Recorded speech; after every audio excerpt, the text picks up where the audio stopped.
أجمعين خصوصا على خلفاء الراشدين المهديين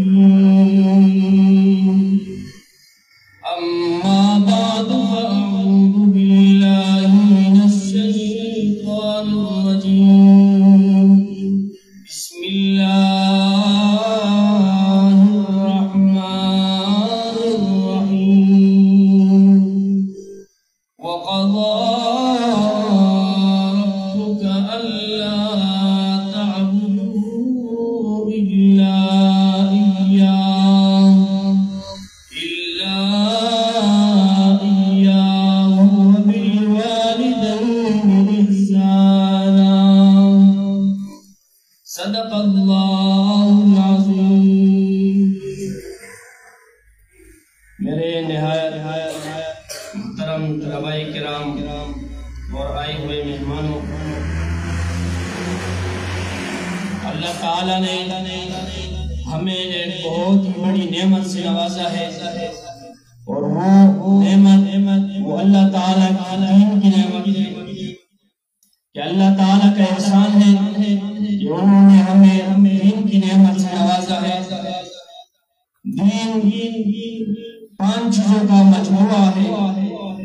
نمبر 1 اعتقادات، نمبر 2 عبادات، نمبر 3 اخلاقیات، نمبر 4 معاشرات، اور نمبر 5 معاملات۔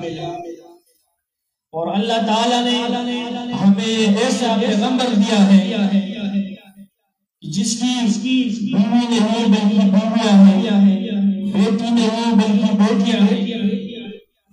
اس لیے تاکہ ہمارا پیغمبر ہمیں صرف سمجھائے باتوں سے نہیں بلکہ عملی طریقے سے ہم کو سمجھائے۔ حضرت عیسیٰ علیہ السلام نے اپنی امت کو سمجھایا، عورتوں کو حقوق بتائے، لیکن عملی طریقے سے نہیں بتائے، کیونکہ عیسیٰ علیہ السلام انہوں نے جو ہے وہ شادی نہیں دی۔ لیکن اللہ تعالیٰ نے ہمیں ایسا پیغمبر دیا جنہوں نے صرف عورتوں کے حقوق بتائی نہیں بلکہ عملی طریقے سے ان کو ادا بھی۔ تو یہ اللہ تعالیٰ کا ہم پر احسان ہے۔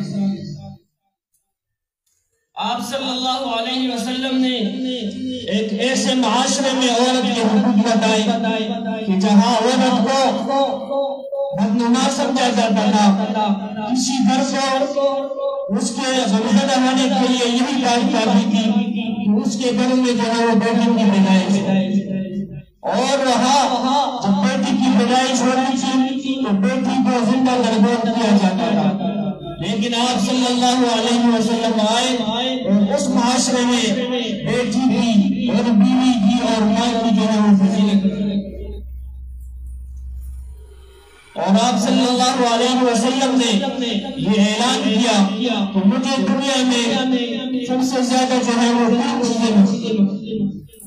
ایک مجھے خوشبو جو ہے وہ سب سے زیادہ محبوب ہے، دوسری چیز جو مجھے محبوب ہے وہ ہے خاتون، اور تیسری جو مجھے محبوب ہے وہ ہے نماز جو میرے آنکھوں کی ہے۔ تو آپ صلی اللہ علیہ وسلم نے عورتوں کے حقوق ہمیں بتائے۔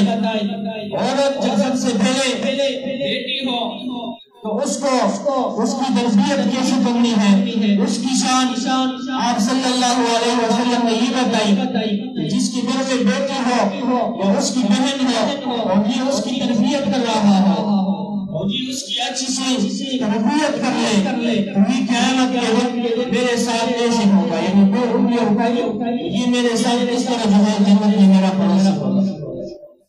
پھر جب یہ عورت بیوی بنتی ہے تو اس کے حقوق اللہ تعالیٰ نے خود فرمائے، اور اللہ تعالیٰ نے اس کی سفارش کی، اور مردوں کو حکم دیا وَعَاشِرُوهُنَّ بِالْمَعْرُوفِ کہ اپنی عورتوں کے ساتھ اچھائی کے ساتھ رہو، اپنی عورتوں کے ساتھ بھلائی کے ساتھ رہو۔ اور جب عورت ماں بنی تو اتنی بڑی شان بیان کری کہ جنت کو لا کے ماں کے قدموں کے نیچے رکھی۔ یہ حقوق کسی دوسرے دین نے عورتوں کے اپنے نہ بیان کیا ہے اور نہ انہیں کیے ہیں، یہ صرف اسلام ہے۔ انہوں نے عورتوں کے حقوق بتا دیے اور اس زمانے میں بتا دیے جب عورت کو جو ہے وہ اچھا نہیں سمجھا جاتا تھا۔ قرآن کہتا ہے کہ جب ان کو کسی بیٹی کی خوشخبری سنائی جاتی ہے کہ آپ کے گھر میں بیٹی کی پیدائش ہوئی ہے تو ان کے جو چہرے جو ہے وہ سیاہ ہو جاتے ہیں، غم کی وجہ سے ان کے چہرے کالے ہو جاتے ہیں۔ تو اسلام نے اس دور میں عورت کی حقوق کی بات کی اور عورت کو جو ہے ان کا حق دیا۔ اب اس عورتوں کی بھی کچھ حقوق ہیں وہ بیان کرتی ہے۔ اب عورت کی بھی ایک ذمہ داری ہے جو اس پر شریعت نے ڈالی ہے۔ عورت کی ذمہ داری یہ ہے کہ وہ اپنے بچوں کی تربیت کرے۔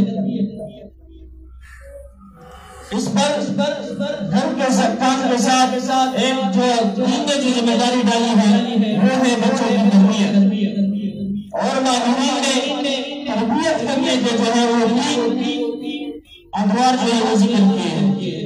پہلا دور بچے کی تربیت کی وہ پہلا 7 سال ہے، پہلے 7 سال کی اس کو گود میں رکھو، دوسری 7 سال اس پر نظر رکھو اور اس کے فیصلے والے کو خود کرنے کا حق ہے، اور تیسرا دور کہ ان کے ساتھ دوستی بنائے رکھو۔ پہلا دور 7 سال تک گود میں رکھنے کا مطلب یہ ہے کہ ان کی تربیت ہو، ان کو اپنے ساتھ بتائے رکھو کہ وہ آپ سے سیکھے، ایسے ماحول بناؤ وہ گھر میں جو ہے وہ دین اور اسلام کو سمجھ۔ اور دوسری 7 سال وہ یہ ہے کہ اس پر نظر رکھو اور اس کو حکم دو، شریعت کے جتنے بھی معاملات کے جتنے بھی احکام ہیں ان پر جو ہے اس کا حکم دو۔ اور تیسرا 7 سال وہ یہ ہے ان سے دوستی بنائے رکھو، کیونکہ عموماً 14 سے 20 سال کی عمر جو ہے یہ آدمی کی دوستی کی عمر ہوتی ہے۔ ایک بچے اور ایک لڑکی کی وہ جو ہے وہ دوستی کی عمر ہوتی ہے کہ وہ سب کچھ جو ہے وہ دوستی سے سیکھتا ہے۔ آپ صلی اللہ علیہ وسلم کا ارشاد ہے کہ المرء علی دین خلیلہ، کہ آدمی جو ہے وہ اپنے دوست کے دین پر ہوتا ہے، جس طرح اس کا دوست ہوتا ہے، جس طرح معاملات عقائد نظریات اس کے دوست کے ہوتے ہیں، اسی طرح یہ جو ہے اس کو دین پر بھی کرتا ہے اور اسی طرح کرنے کی کوشش کرتا ہے۔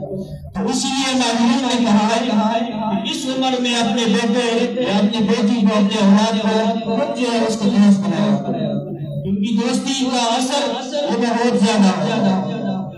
شیخ سعدی فرماتا ہے صحبت سارے صحبت تعلیم سارے، کہ اچھی صحبت وہ انسان کو اچھا بناتا ہے اور بری صحبت وہ انسان کو برا بناتا ہے۔ اسی طرح شیخ سعدی نے فرمایا تاتوانی تو ازیار بد، تاتوانی تو ازیار بد، یار بد بدتر از مارے بد، کہ یار بد جو ہے وہ برے سانپ سے جو ہے وہ بدتر ہے، یعنی برا سانپ جو ہے وہ اتنا بدتر نہیں ہے جتنے جو برا دوست ہے۔ اگر سانپ نے آپ کو کاٹ دیا تو آپ کے جان کا خطرہ ہے، لیکن اگر برے دوست نے آپ کو کاٹ دیا تو آپ کے ایمان کو جانے کا خطرہ ہے۔ تو اسی لیے ماں اور عورتوں کا یہ حق ہے کہ وہ اپنی بچوں کی اچھی تربیت کے لیے جو ہے اس کے حوالے سے سوچیں۔ یہ اللہ تعالیٰ نے اور شریعت سے عورت کے ذمہ ڈالا۔ اگر عورت نے یہ کام نہ کیا تو پھر عورت نے اس معاشرے کے اچھائی کے کردار کے اپنا حق ادا نہیں، اور اگر عورت نے حق ادا کر دیا تو اس نے اس معاشرے میں اپنا حق ادا کر دیا اور ایک امت اور قوم بنانے میں اپنا کردار ادا ہوا۔ اللہ تعالیٰ سے دعا ہے جو باتیں ہم نے سنائی اللہ اس پر عمل کرنے کی توفیق عطا فرمائے۔ وما علینا